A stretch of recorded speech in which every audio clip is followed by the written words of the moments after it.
This production originally aired as a part of our virtual Shellabration event, accessible by paid ticket holders. We encourage you to support the programs this virtual event supported and welcome contributions of any level. Please look in the description for our Back to the Bays links to online giving and links to the SPAT program for their online giving as well. Thank you.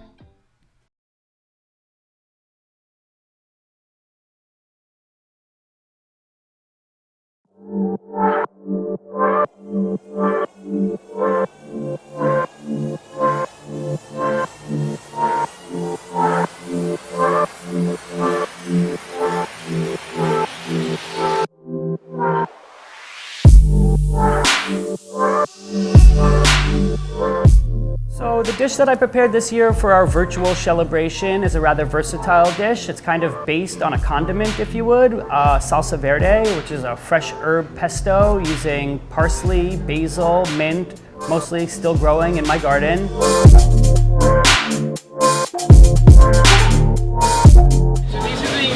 For the first step in our recipe we're preparing today, we're making a Salsa Verde, which is going to pair great with local seafood from the Peconic Bay.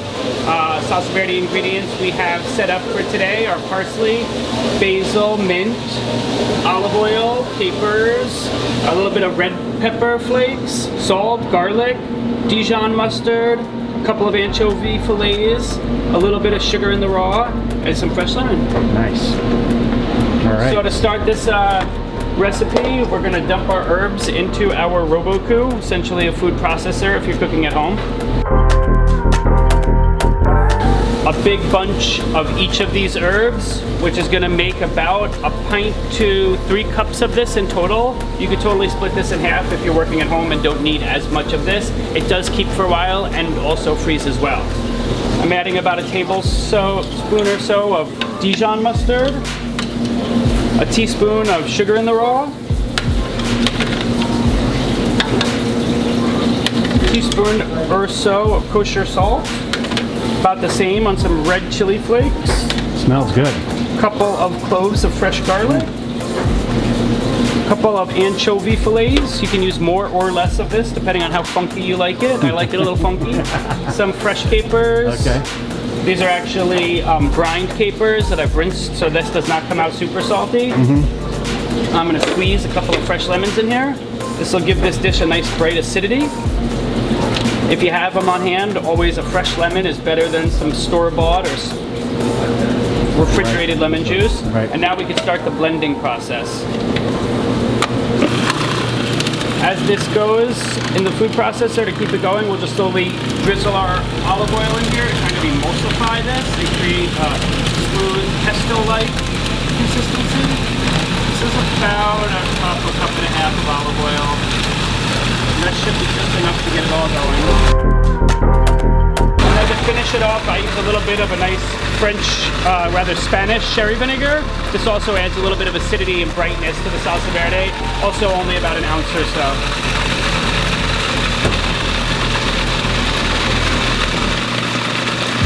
We'll let this go for about a minute until it comes together in a nice smooth consistency, and then we'll kill it. We don't want to overblend it. That tends to chop the herbs a little bit too much and maybe make some black spots on it. Okay. It'll also create a little bit of heat in your machine, which you don't want to do.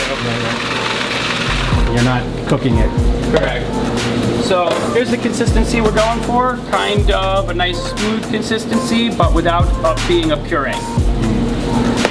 Again, it smells good. Cool.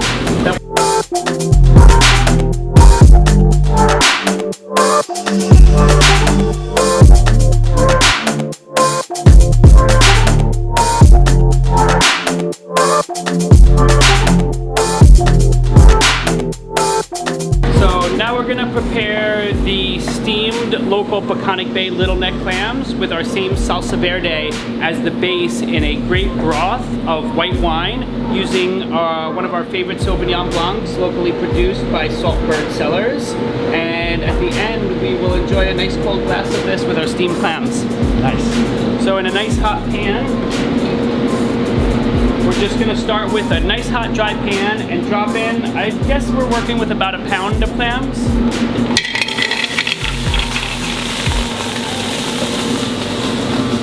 We're We're gonna hit that with a little bit of our white wine and cover it to steam them open.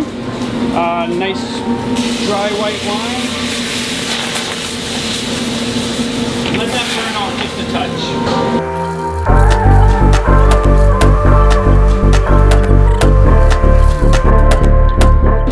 Now we're going to use our Salsa Verde in the same steaming hot pan of clams, and a good couple of tablespoons in there. I'd say somewhere around a quarter cup. Probably working with a little more a generous farmer's dozen in there. Let that kind of coat the clams and cover to steam. Hard clams take a little longer than mussels or even oysters to cook, so we're going to give this a good 5 minutes covered on a high heat and then take a look and see if we need a little more time. Now we're going to take our Salsa Verde and put about, I don't know, around a tablespoon or so onto each of these freshly opened Peconic gold oysters. One of our favorites from the Peconic Bay. They're good size too. These are a nice meaty oyster. And then we're just going to top that with a nice light sprinkling of some Parmesan cheese.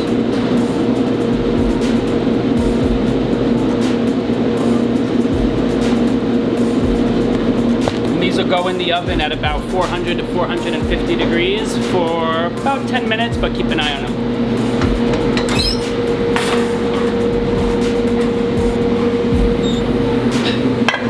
Now it looks like our clams are pretty much where we want them. Our Salsa Verde is really soaked into our clams. And to finish, I like to use just a little bit of creme fraiche, cultured cream. You could use sour cream. You could hit it with just a touch of heavy cream. Creme fraiche tends to have just a little bit of tang, and it'll brighten this dish up and kind of lighten up our sauce a little bit. At this point, you can serve these clams as is. They're also great over a pasta, over some grilled bread to just kind of soak up all the juice. And the same Salsa Verde goes great on our oysters. Same preparation could be done also with soft clams known as steamers, or even great with mussels, and save you a little bit of time in the steaming process. Now that we're ready to serve, I like to get a nice big bowl. Use a pair of tongs to just really coat this together. Go ahead and pour our beautiful Salsa Verde broth in. Dump our clams in.